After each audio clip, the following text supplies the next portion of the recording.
if you recognize that life is difficult, that it's in the nature of life to be difficult, then it's not difficult anymore. And so what does he mean?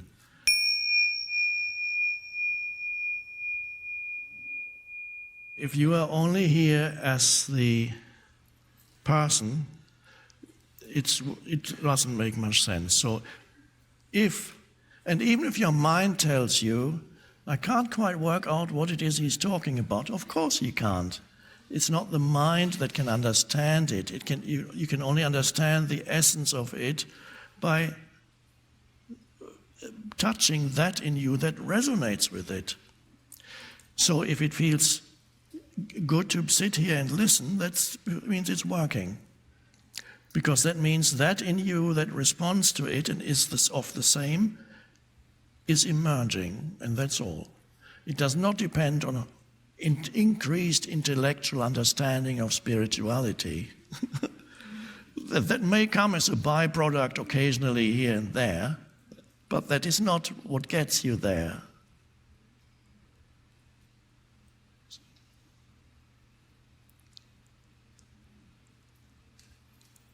So it's not based on intellectual understanding. In a way, it's almost the opposite of that. Have the courage to go into that place, rather than thinking you need to know everything, have the courage to embrace the state of not knowing. And that's the state when you walk around the campus and you perceive without needing to have some interpretation of what it is you're perceiving.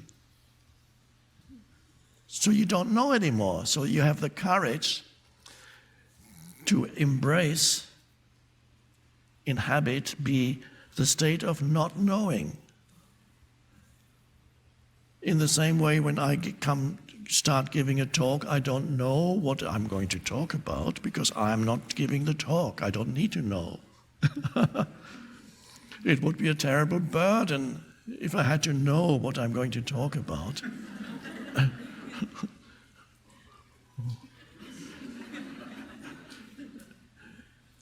And so that is a wonder. And in that state of not knowing, there is a deeper knowing that is not a conceptual knowing. There's a deeper knowing, it transcends conceptual knowing. And that is the place where wisdom, we have this beautiful word, wisdom, that is the place where wisdom arises. That is the place of wisdom, which is far deeper than intelligence. Many people are intelligent without a shred of wisdom, and it's a very dangerous condition. If humans develop and overdevelop the analytical mind and the ability of the analytical mind to do things without any wisdom, it's happening already, it has happened, they create havoc. And so those who are not in touch with that, just cultivating the mind is not only dangerous for the world, it's also dangerous for the individual, because ultimately it leads you to madness.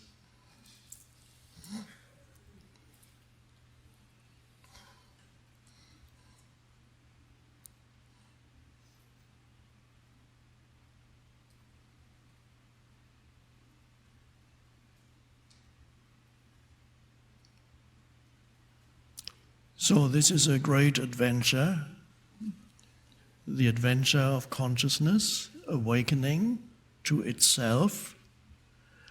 And what could be more enjoyable than feeling that you are part of that? You are consciousness awakening through this particular short-lived form. You are the universe awakening. It's an evolutionary, an awakening of consciousness. You're not just a little person.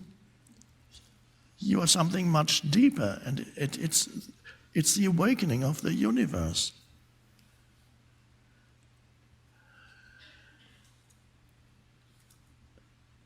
And as a byproduct of that, your so-called life becomes actually a more pleasant experience.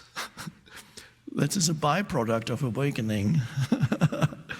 It gets easier because it doesn't mean you know stuff happening. Challenges continue to come at you. The universe is built in that way. That's how it's supposed to be. You're not supposed to have no more challenges in life. You are supposed to have many challenges, and it's through the challenges that awakening happens. After a lot of suffering, at first challenges reduce more and more the pressure of suffering and the weight of suffering, and then awakening happens. Without the challenges that the life gives you, you wouldn't be here. I wouldn't be here. And they are not going to stop as you awaken spiritually, but the way in which you deal with them changes. And you begin to almost welcome them when they come, because you recognize that is an inevitable part of existence on this dimension. A necessary part.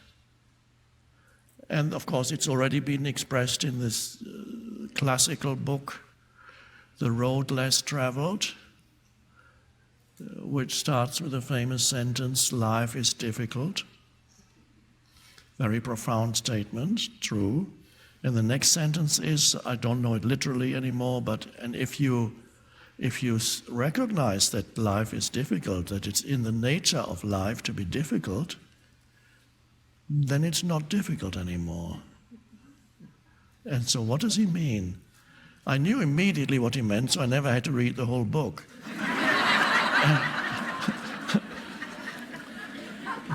When you recognize, I just had to read the first paragraph. Yes, he got it. When you recognize that life is difficult, meaning that challenges are inseparable from being here in this world, and then you say, oh, and then you accept that life is difficult. Of course it's difficult, that's why it's life. So then suddenly the inner resistance when challenges come isn't there anymore. You no longer go, not another one, I can't take it anymore. Or you attack every challenge as, I'm going to make it, I'm going to fight. That's not pleasant because you think they shouldn't be there. You regard things that happen as enemies. No, comes a point of acceptance of, challenges come in many forms. It can be a very small challenge, like a little beetle crawling in your bed. That's very small. I had one last night. And then they grow bigger. But it's all fine.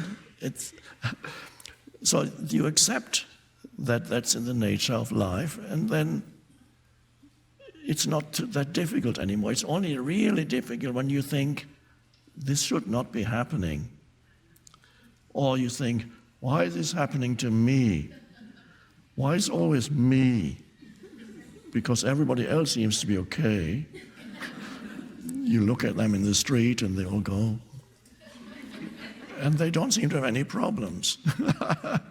But if you look more closely, you realize, oh no, they have problems, lots, because they don't look that happy. They try to.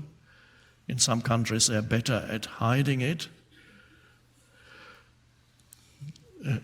In the United States they're quite much better at saying, I'm fine.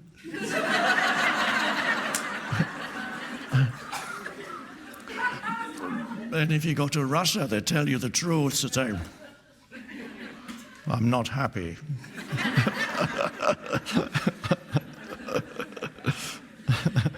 Not everybody, but